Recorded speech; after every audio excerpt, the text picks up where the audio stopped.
میرے پاکستانیوں اور میرے جو کارکن ہیں تحریک انصاف کے، میں خاص طور پہ آج آپ کو مبارک دیتا ہوں۔ کس چیز کی مبارک؟ کہ حکومت جب سے ہماری حکومت ہٹائی گئی ایک سازش کے تحت، میں اس دن سے ایک ہی بات بار بار کہتا رہا کہ پاکستان میں جب تک صاف اور شفاف الیکشن نہیں ہوں گے، ہمارا ملک ایک دلدل میں پھنستا جائے گا۔ اس سے پہلے بھی جب سازش ہو رہی تھی ہماری گورنمنٹ گرانے کی، تو اس وقت جو آرمی چیف تھے اس کو میں نے سمجھایا کہ جب بھی آپ نے سیاسی استحکام ختم کیا، ایک گورنمنٹ گرا کے جب پولیٹیکل انسٹیبلٹی، جیسی گورنمنٹ گرے گی پولیٹیکل اسٹیبلٹی آئے گی، میں تب کہا کہ آپ کوئی بھی، اور خاص طور پہ یہ لوگ جن کو میں 30 سال سے جانتا ہوں، معیشت کو نہیں سنبھال سکیں گے۔ اور شوکت ترین کو بھی بھیجا، سمجھانے کی کوشش کی کہ کدھر پاکستان کھڑا ہے، دنیا کا کیا ماحول ہے۔ یوکرین کی جنگ شروع ہو چکی تھی، کموڈٹی سپر سائیکل، قیمتیں اوپر چلی گئی تھی دنیا میں۔ تو جو ہمارے لیے مشکلات تھیں، وہ مشکلات بڑھنی تھی جیسے ہی ایک حکومت کو ہٹاتے اور سیاسی استحکام ختم ہوتا۔ تو میں نے اپنی پوری کوشش کی، اپنی گورنمنٹ بھی میں نے ڈیزالو کر دی۔ لوگوں کو یہ یاد نہیں کہ اپریل کے پہلے ہفتے میں نے اپنی گورنمنٹ ڈیزالو کر دی تھی۔ میں نے کہا الیکشنز کرواؤ۔ سپریم کورٹ میں چلے گئے، ہمیں شکست ہو گئی، ہم نے قبول کر لی۔ ہم ان کی طرح روتے نہیں ہیں، جب سپریم کورٹ کا فیصلہ ہوا ہم نے قبول کر لیا، ہماری گورنمنٹ چلی گئی۔ اس کے بعد میں بار بار یہ کہتا رہا کہ جب تک آپ اس ملک میں الیکشن نہیں کروائیں گے، سیاسی طور پہ ملک سٹیبل نہیں ہوگا، اور اگر سیاسی طور پہ سٹیبل نہیں ہوگا تو معاشی بھی استحکام نہیں آئے گا۔ اور جیسے جیسے ہماری معیشت نیچے جاتی رہی، میں بار بار طوطے کی طرح یہ کہتا رہا کہ یہ الیکشنز کرواؤ۔ لیکن مسئلہ یہ آ گیا کہ یہ جو پی ڈی ایم کی پارٹیز تھیں، یہ بھی، اور جو ان کے پیچھے ہینڈلرز تھے، دونوں ڈر گئے الیکشنز کروانے سے۔ اور وہ الیکشنز اس لیے نہیں کروا رہے تھے کہ جیسے ہی عوام کھڑی ہوتی گئی تحریک انصاف کے ساتھ، اس گورنمنٹ کے ساتھ، یعنی کبھی بھی پاکستان کی تاریخ میں ایک گورنمنٹ گرائی گئی ہو، کبھی عوام اس کے لیے نہیں نکلی۔ یعنی میں ساری تاریخ جانتا ہوں، میں تقریباً جس طرح پاکستان کے ساتھ بڑا ہوا ہوں، جب مارشل لا بھی لگتا تھا تو لوگ آ کے مٹھائیاں بانٹتے تھے۔ جو بھی گورنمنٹ 90 کی دہائی میں گرتی تھی لوگ مٹھائیاں بانٹتے تھے۔ تو یہ پہلی دفعہ ہوا کہ پبلک سڑکوں پہ آ گئی، لاکھوں لوگ سڑکوں کے اوپر آئے اور انہوں نے کہا کہ یہ ہم مانتے نہیں ہے جو سازش کر کے رجیم چینج کیا گیا۔ بدقسمتی سے بجائے میری بات سننے کے لیے، کیونکہ میں تو وہ کہہ رہا تھا جو پاکستان کی بہتری تھی، بجائے میری بات سننے کے ہمارے کارکنوں کے اوپر جو سختی کی گئی۔ میں جنرل مشرف کے مارشل لا کے اندر اپوزیشن میں تھا، مجھے جنرل مشرف کے مارشل لا میں جیل میں گیا۔ میں آج آپ سب کے سامنے کہتا ہوں کہ کبھی میں نے اس ملک کی تاریخ میں اس طرح کی سختی نہیں دیکھی جو انہوں نے ہمارے پہ کی۔ کارکنوں کو جیلوں میں ڈالا۔ 25 مئی کو میں بار بار کہتا ہوں جو ظلم کیا انہوں نے، لوگوں کے گھر 3 بجے لوگوں کے گھروں میں گھس کے، نہ چادر نہ چار دیواری، لوگوں کو اٹھا کے لے گئے۔ کبھی ایسے نہیں ہوا پاکستان میں۔ ہمارے خلاف 3 لانگ مارچز ہوئی، کتنی ایف آئی آر کاٹی اور کون سا پولیس ایکشن لیا، کتنی ٹیئر گیسنگ ہوئی۔ لیکن 25 مئی کو جو انہوں نے ہمارے سے کیا، اور اس کے بعد مسلسل کرتے رہے، ایف آئی آرز کے اوپر ایف آئی آرز کاٹتے گئے میرے کارکنوں پہ، لوگوں کو جیلوں میں ڈالا، پھر وہ نکلے، پھر کچہریوں میں چکر لگائے، ہراساں کیا گیا۔ میرے اوپر اب تک 74 ایف آئی آر کٹ چکی ہیں۔ کتنی دفعہ میں کچہریوں میں پھرا ہوا ہوں اور بیلے کرواتا پھرا ہوں، صرف اور صرف ہمیں دبانے کے لیے کہ ہم شاید ڈر جائیں گے، ہم گھبرا جائیں گے، ہم دل برداشتہ ہو جائیں گے۔ صحافیوں سے جو کیا گیا، کبھی پاکستان میں اس طرح، اور صحافیوں سے کن سے کیا گیا؟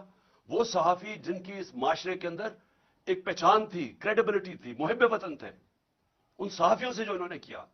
اور یہ قوم کبھی نہیں بھولے گی جو ارشد شریف سے کیا، کبھی نہ میں بھولوں گا یا قوم بھولے گی کہ ایک ایسا آدمی جس کی کوئی قیمت نہیں تھی ضمیر کی، محب وطن پاکستانی، اس سے جو کیا گیا یہ قوم ہمیشہ یاد رکھے گی۔ اس کے علاوہ आजम स्वाति, शहबाज गिल, उनकी बीवी को और बेटी को जो वीडियो, गंदी वीडियो भेजी गई, कभी इस मुल्क में ऐसा नहीं हुआ।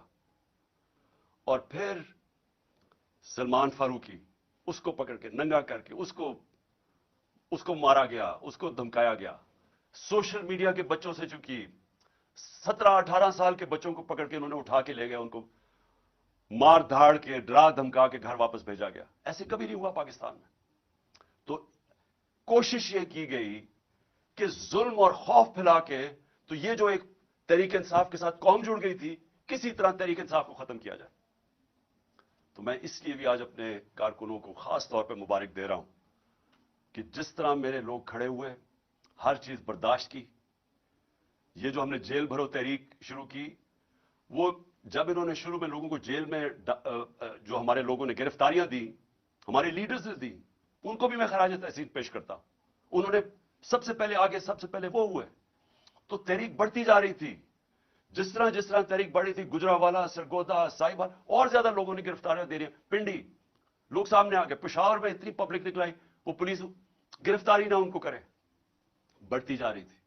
इससे क्या चीज साबित हुई कि ये जो 11 महीने में जुल्म किया और फिर हमारे जो लोगों को जेलों में डाला, ये जो जेल भरो तहरीक में, उनके ऊपर खास जुल्म किया गया, उनको मुजरिमों की तरह रखा गया।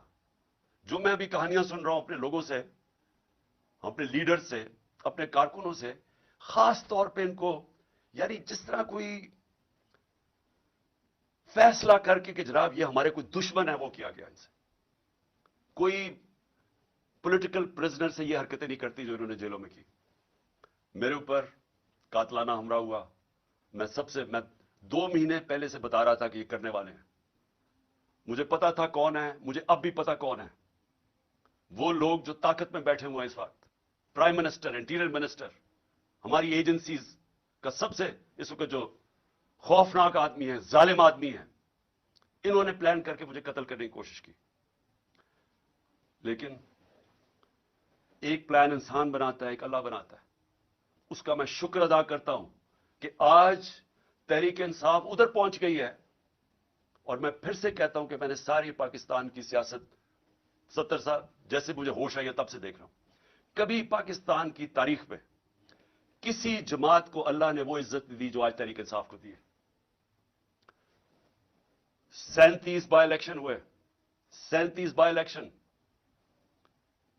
सारी जमातें एक तरफ, इलेक्शन कमीशन उनकी मदद करने आई, इंतजामिया ने उनकी मदद की, और जो अपने आप को न्यूट्रल्स कहते थे वो उनके साथ खड़े हुए।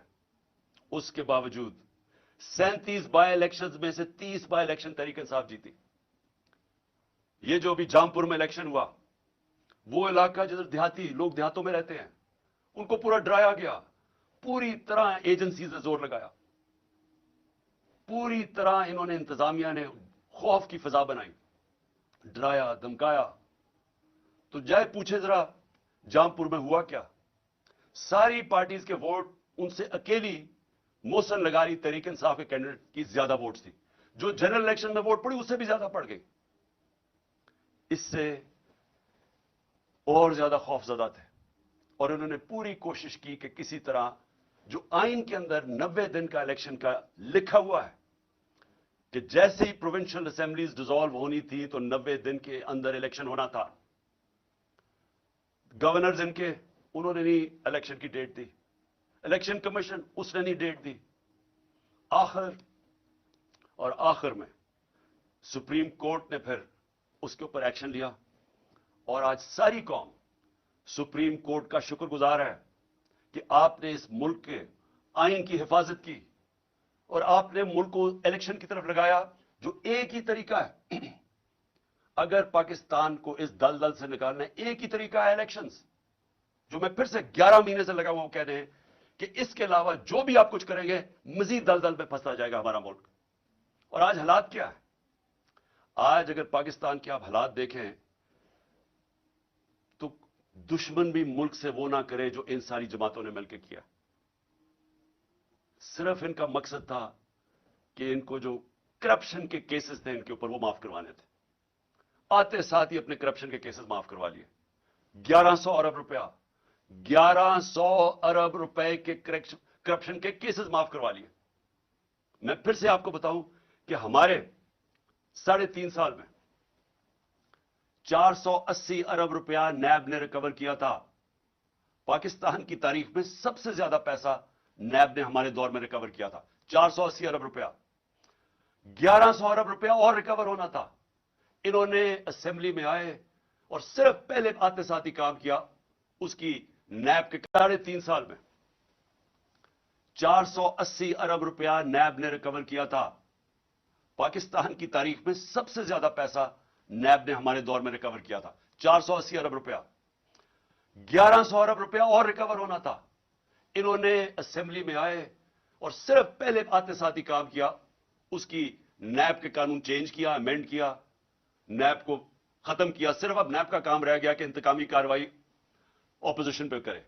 और नैब अब कोई वो जो पैसा, जो इतना पैसा इस मुल्क का चोरी हो वापस आना था, वो इन्होंने हजम कर लिया। लेकिन उन्होंने जो मुल्क के साथ किया, और इसीलिए ये सब इलेक्शन से डर रहे हैं। पाकिस्तान की तारीख की सबसे ज्यादा महंगाई, याद रखें, इन्होंने 2 दफा महंगाई मार्च हमारे खिलाफ की थी। आज पाकिस्तान की तारीख की सबसे ज्यादा महंगाई है।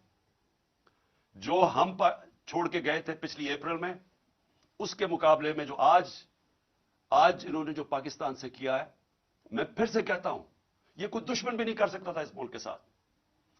सबसे ज्यादा पहले मैं महंगाई के ऊपर मैं इसलिए याद कराना चाहता हूं कि घरों के अंदर हमारी माएं बहनें वो सब देख रही हैं कि क्या हो रहा है। उनको पता है कि जो खाने, बुनियादी चीजों की मैं बात कर रहा हूं, मैं तो और गाड़ियों की और बड़ी चीजों की बात नहीं कर रहा, जो एयरलाइन टिकट महंगे हुए, मैं तो बात कर रहा हूं जो आम घर के अंदर आज चीजें इस्तेमाल होती हैं, उसमें जो महंगाई आई है, ये इस मुल्क की तारीख में नहीं आई। ये जरा मोटी मोटी चीज है कि एक आम घर के अंदर अपने, अगर फैमिली है, मेरे बच्चे हैं, तो मैं क्या, मुझे अंडे चाहिए, 135 से अंडों की कीमत गई है 246। दूध, अब दूध इस्तेमाल होता है। दूध एक ऐसी चीज है जो कि बच्चों के लिए इस्तेमाल करना चाहिए। दूध के अंदर जब से ये आए हैं, उसका गया 116 से 116 रुपए लीटर से क्या है 156 रुपए लीटर। अब याद रखें कि एक आम घराना जिसकी तनख्वाह है 30,000 से लाख रुपया महीना, अब उनके अंदर सोचें कि ये जो कीमतें मैं बता रहा हूं कि ये वो चीजें जो इस्तेमाल करते हैं। आटा, 20 केजी का आटा हमारे दौर में 1162 रुपए, आज गया 1705 रुपए। चिकन, वो जो कभी आम आदमी अच्छे दिनों के अंदर अगर वो गोश्त खाना चाहें तो वो चिकन खाते हैं, वो 280 रुपए से गया है 460 रुपए।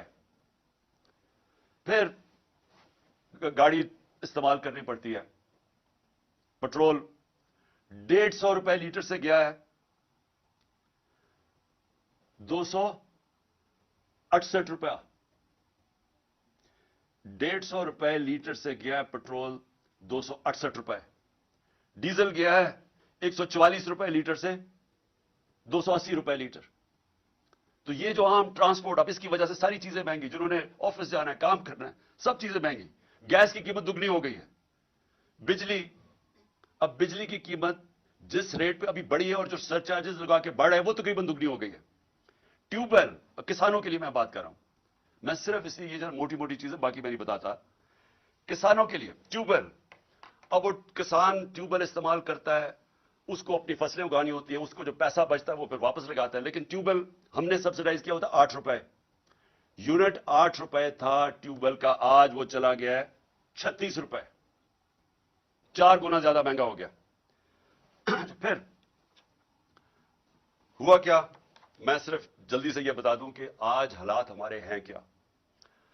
जो रुपया गिरा है हमारे 3.5 साल में, डॉलर के मुकाबले में रुपया गिरा था 55 रुपए 3.5 साल में। ये याद रखें कि इन 3.5 साल में आलमी महंगाई थी, कोरोना की वजह से सप्लाई लाइंस इफेक्ट हुई थी, उसकी वजह से सारी दुनिया में महंगाई थी, जिसको कमोडिटी सुपर साइकिल कहते हैं। बिजली महंगी, सब चीजें महंगी होगी, तेल महंगा हो गया। उस वक्त, हमारे वक्त के अंदर इस महंगाई के बावजूद जो पाकिस्तान था, उसके मुकाबले में आज देखें कि महंगाई आज किधर गई। उस पाकिस्तान के अंदर जो हमारी इकोनॉमी ग्रो कर रही थी 6% पे, आज वो 0 पे चली गई है। और जो लोगों को खौफ आ रहा है कि जिस तरह मुल्क में से पैसा बाहर जा रहा है, जिस तरह इंडस्ट्री बंद हो रही है, जिस तरह किसान मुतासिर हो रहा है, खौफ अब यह है कि ये जब 0 पे जब पहुंच जाएगी ग्रोथ रेट, इसका मतलब बेरोजगारी और बढ़ जाएगी। और बेरोजगारी एक तरफ बढ़ेगी, दूसरी तरफ महंगाई बढ़ रही है। और आगे मायूसी है कि 8 लाख पाकिस्तानी प्रोफेशनल्स मुल्क छोड़ के बाहर चले गए। यह है मायूसी का आलम इस दौर में। दो और चीजें मैं आपको बता दूं कि इस दौर में कोई बड़ा मसला नहीं आया। हमारे दौर में कोरोना आया, जो सदी में एक दफा इतना बड़ा एक अजाब आता है। सदी में एक दफा इस तरह का एक सानिया होता है जो सारी दुनिया में, कोरोना ने दुनिया में जो इंपैक्ट किया। हमारे दौर में उसके बावजूद हमारा मुल्क भी आगे जा रहा था, हमारी माशरत भी 6% पे बढ़ रही थी। 17 सालों के बाद इस तरह ऊपर जा रहा था। इंडस्ट्री वो रिकॉर्ड परफॉर्म कर रही थी, वो आगे बढ़ रही थी। हमारे जो वो कोई 17 साल के बाद ऊपर मुल्क जा रहा था। तो जब मुल्क ऊपर भी जा रहा था, रोजगार 50 लाख नई नौकरियां मिली हमारे दौर में। तो उस मुश्किल हालात के अंदर, कोरोना के बावजूद, कमोडिटी सुपर साइकिल के बावजूद, हम जब वो मुल्क को संभाल रहे थे, तो इनके कौन सी क़यामत आई कि आज पाकिस्तान इधर आगे खड़ा हो गया। आज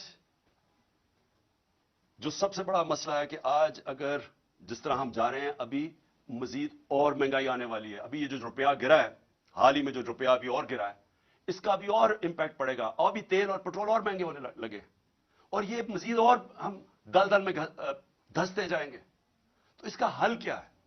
मैं आज असल में अपनी, क्योंकि इलेक्शन हमारी कैंपेन शुरू होने लगी है, तो मैं पहले अब आपको बताता हूं कि रास्ता क्या है इसमें से निकलने का। कौम आज ये पूछ रही है कि अगर तहरीक इंसाफ आती है तो हम क्या करेंगे, हम कैसे कौम को इस मुश्किल वक्त से निकालेंगे। सबसे पहले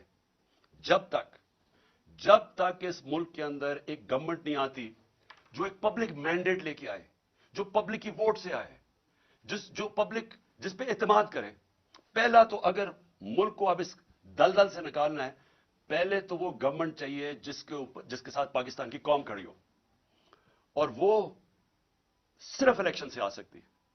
मैं ये उम्मीद रख रहा था कि जब 2 सूबों के अंदर इलेक्शन, अब सुप्रीम कोर्ट ने कह दिया और वो होंगे इंशाल्लाह 30 अप्रैल, कि इतनी इनमें अकल आ जाएगी कि बजाय 60% पाकिस्तान में इलेक्शन हो, जनरल इलेक्शन कर दें। उससे मुल्क में, क्योंकि जनरल इलेक्शन होगा तो मुल्क के अंदर इस्तेकाम आएगा। क्योंकि जो भी हम करेंगे, जब तक एक गवर्नमेंट, एक पाकिस्तान के अंदर नेशनल इलेक्शंस होके एक गवर्नमेंट नहीं आती, तो सियासी इस्तेकाम नहीं आने लगा।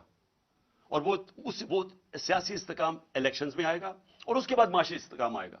तो पहला कदम तो यह है कि इलेक्शंस करवा के एक गवर्नमेंट आए, पब्लिक का मैंडेट लेके, जो 5 साल के लिए आए, और उसके साथ उसको अवाम उसके ऊपर इत्मीनान रखे कि ये मसले हल करेगी। फिर ये पहला कदम है इस दलदल से निकलने का। क्योंकि उससे क्या होगा, उससे एक अवाम के अंदर इत्मीनान आ जाएगा कि अब ये गवर्नमेंट 5 साल के लिए आ गई। हमेशा ये याद रखें कि मायशत के लिए सर्टेनिटी, अंग्रेजी का लफ्ज है सर्टेनिटी। जब तक लोगों को यह इत्मीनान नहीं होता कि मैं अगले 2, 3, 4, 5 साल तक यही रहेगी हुकूमत, यही पॉलिसीज रहेंगी, जब तक यह इत्मीनान नहीं होता, जो बिजनेसमैन है, जो इन्वेस्टर है, वो पैसा अपना नहीं लगाता। क्योंकि इन्वेस्टर हमेशा सबसे ज्यादा एक ऐसी चीज है जो सबसे ज्यादा मौसम को देख के घबराता है कि आगे क्या होगा। क्योंकि उसने आज पैसा लगाना होगा, तो वो पैसे के ऊपर जब उसकी आमदनी वापस आनी है तो वो टाइम लगता है। तो उसके लिए सबसे ज्यादा सियासी इस्तेकाम चाहिए, और वो तब आता है इलेक्शन से, जब एक मुल्क में एक स्टेबल गवर्नमेंट आए। तो पहला कदम तो ये है कि इस वक्त पाकिस्तान के लिए नंबर 1 चीज ये है कि हम पॉलिटिकल स्टेबिलिटी लेके आए। तो उसके लिए इलेक्शंस की जरूरत है। दूसरी चीज, अब मैं आपको बता रहा हूं कि हमने इसमें से निकलना कैसे है। ये जो जिधर हम पहुंच गए हैं, जिधर ये इंपोर्टेड हुकूमत ने इस मुल्क को आज पहुंचा दिया, अपने तो पैसे इन्होंने सारे करप्शन माफ करवा लिए, लेकिन अब आगे तो इनके पास अब कोई रास्ता रहा ही नहीं है। ये तो जो भी जब से आए हैं, जो बातें कहते रहे हैं, वो मुल्क तो मजीद और नीचे जाता रहा। बड़ा शोर मचाया था कि 200 से मैं नीचे लेके जाऊंगा डॉलर को, तो डॉलर तो आज जिस तरह हालात नजर आ रहे हैं, वो तो 300 पे पहुंचने लगा। और उसके जो असरात, फिर से मैं कह दूं कि जब डॉलर, जो आम लोगों के मैं बता रहा हूं, कि जब डॉलर 300 का पहुंच जाए, या अभी भी जो 280 का पहुंच गया तकरीबन, तो इसका मतलब سب سے بڑی چیز تیل مہنگا. تیل کا مطلب ڈیزل اور پیٹرول مہنگا, پھر بجلی مہنگی. تو یہ تو پھر جو چیز آپ باہر سے لے کے آتے ہیں وہ سب چیزیں مہنگی, اور اس سے پھر ٹرانسپورٹ مہنگی. تو وہ ساری مہنگائی شروع ہوتی ہے جب آپ کا روپیہ گرتا ہے. باہر سے جو آپ چیزیں امپورٹ کرتے ہیں وہ ساری مہنگی ہو جاتی ہیں, اور جو سب سے بڑا امپیکٹ پڑتا ہے اس کا وہ گھروں کے اوپر تب پڑتا ہے کہ جب بجلی, پیٹرول, گیس سب مہنگے. دوسری چیز دیکھیں, اس کے لیے اگر ہم نے اب پاکستان کو جو حالات اب آ گئے ہیں, اور جو سارے باہر کے جو ادارے ہیں جن کو موڈیز ہے یا یہ جو فچ ہے, یہ جو فیصلہ کرتے ہیں کہ ملک کی معیشت کی حالت کیا ہے, تو وہ جو فیصلہ کرتے ہیں کہ ملک میں کتنی سکت ہے, اس کی معیشت آگے بڑھ سکتی ہے یا یہ نیچے جا رہی ہے, تو وہ سارے اداروں نے آج پاکستان کو نیچے لے گئے ہیں کہ ڈیفالٹ کرنے لگا. ڈیفالٹ کا مطلب کہ جو ہم نے قرضے لیے ہوئے ہیں وہ اب واپس نہیں کر سکتے. ہمارے پاس آمدنی نہیں ہے وہ قرضے واپس کرنے, کیونکہ ہماری جو معیشت ہے وہ سکڑتی جا رہی ہے. گروتھ ریٹ کم ہونے کا مطلب معیشت کا سکڑنا. آپ مسئلہ میں پھر آپ کو پہلے سمجھا دوں کہ مسئلہ کیا پاکستان کا. پاکستان کا مسئلہ یہ ہے کہ جو ملک میں ڈالرز آتے ہیں وہ کم ہیں, اور جو ملک سے باہر ڈالرز جاتے ہیں وہ زیادہ ہیں. تو اس کا مطلب کیا ہوتا ہے کہ ہمارا ڈالر کے اندر خسارہ ہو جاتا ہے, جس کو کرنٹ اکاؤنٹ ڈیفیسٹ کہتے ہیں. جب یہ خسارہ ہو جاتا ہے ڈالر کا, تو وہ روپے کے اوپر پریشر پڑنا شروع ہو جاتا ہے, روپیہ گرنا شروع ہو جاتا ہے. اور وہی جو میں نے آپ کو, جب روپیہ گرتا ہے تو ساری چیزیں مہنگی ہو جاتی ہیں, غربت بڑھ جاتی ہے ملک میں. اور ملک میں جب روپیہ آپ کا گرتا ہے تو ملک کی آمدنی گر جاتی ہے. تو مثلا اب 100 روپیہ ڈالر مہنگا ہو گیا, اس سے کیا ہوا؟ اس سے ہماری پاکستانی, اگر آپ کے بینک میں پیسے پڑے ہوئے ہیں روپیوں میں, تو وہ 100 روپے, اگر آپ کا 300 روپیہ پڑا ہوا ہے تو اس میں سے 100 روپیہ کم ہو گیا, اس کی یعنی خریدار کی پاور کم ہوگی. لیکن اگر آپ نے یہ جو سارے باہر سے امپورٹڈ گورنمنٹ ہے, ان کے تو سارا پیسہ باہر پڑا ہوا ہے, ان کے تو ڈالرز میں پیسے پڑے ہیں, ان کی پراپرٹیز میں, پھر بینک اکاؤنٹ سارے ڈالرز میں ہیں, تو ان کو مزید 100 روپے کا فائدہ ہو گیا. تو پاکستانی غریب ہو گئے, اور یہ جو باہر سے چوری کر کے پیسہ باہر لے جاتے ہیں ان کی دولت میں اضافہ ہو گیا. تو سب سے جو میں یہ دوسرے پوائنٹ آپ کو کہنے لگا تھا کہ سب سے امپورٹنٹ اب چیز کیا ہے اس وقت, اس مشکل جو ہم آگے دیکھ رہے ہیں, اس سے اگر ہمیں نکلنا ہے تو ایک ملک کو یونائٹ ہونا پڑے گا, ہمیں متحد ہونا پڑے گا. یہ جنگ اب یہ ایسی نہیں لڑی جائے گی کہ گورنمنٹ آئی اور کوئی گورنمنٹ سمجھے کہ وہ اکیلی لڑ سکتی ہے. عوام کو ساتھ کھڑا ہونا پڑے گا, اداروں کو ساتھ کھڑا ہونا پڑے گا, سب کو متحد ہو کے اس کا مقابلہ کرنا پڑے گا. اور جب بھی دنیا کے اندر کسی قوم کے اوپر مشکل وقت آتا ہے, آپ دنیا کی تاریخ دیکھ لیں, آپ اور تو اور مثال دوسری جنگ عظیم میں 2 ملک مکمل طور پہ تباہ ہو گئے, جرمنی اور جاپان, لیکن 10-10 سال میں پھر کھڑے ہو گئے, کیونکہ وہ قومیں تھیں, انہوں نے مل کے مقابلہ کیا, سب اکٹھے ہوئے, ادارے سب نے فیصلہ کیا کہ ہم نے پھر سے اپنے پیر پہ کھڑا ہونا ہے, اور کھڑے ہو گئے. جب قوم اکٹھی ہو جاتی ہے اس کے لیے کوئی چیز ناممکن نہیں ہوتی. قوم جب فیصلہ کر لیتی ہے کہ ہم نے اپنے پیر پہ کھڑا ہونا ہے, ایک غیرت مند ملک بننا ہے, کسی کے سامنے ہاتھ نہیں پھیلانا, جب اس میں خودداری آ جاتی ہے وہ پھر قربانیاں دیتی ہے. اور مشکل وقت سے نکلنے کے لیے ہمیشہ قربانیاں دینی پڑتی ہیں. اب میرا گھر ہے, قرضے چڑھ گئے. اب جب قرضے چڑھ گئے تو میں کیا کروں گا؟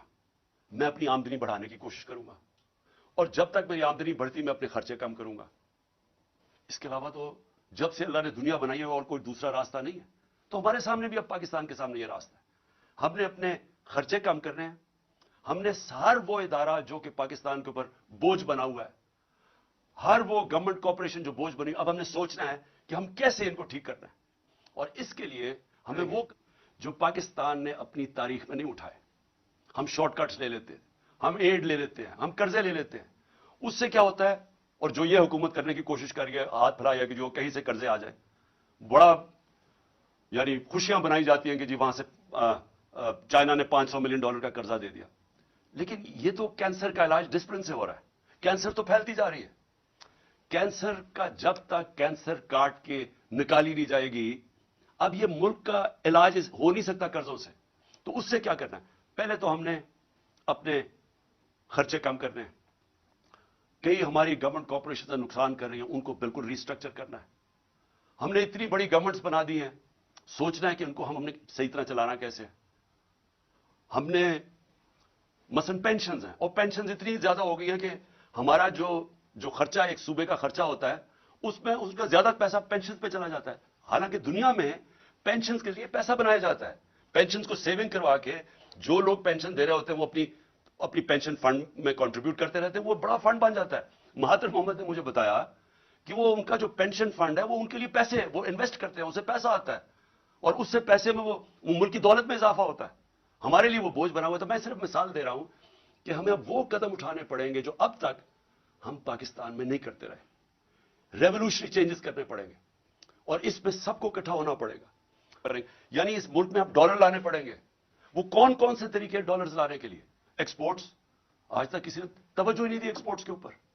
جو ساری دنیا میں ملک آگے بڑھے ہیں, چائنا آگے بڑھا ہے, ایسٹ ایشین ٹائیگرز آگے بڑھے ہیں, اس ساروں نے اپنی ایکسپورٹس کے اوپر زور دیا ہے. ہم نے کبھی توجہ ہی نہیں دی کسی نے.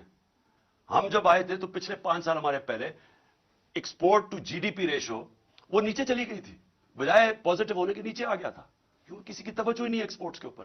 تو سب سے پہلے تو دولت میں اضافہ کرنے کے لیے, اپنے ملک کی دولت اضافہ کرنے کے لیے سب کو سمجھانا پڑے گا کہ ہر چیز جو پاکستان ایکسپورٹ کر سکتا ہے, ہمارے ساری گورنمنٹ کے اداروں نے پورا مل کے ان کی مدد کرنی ہے کہ وہ ایکسپورٹ زیادہ کریں.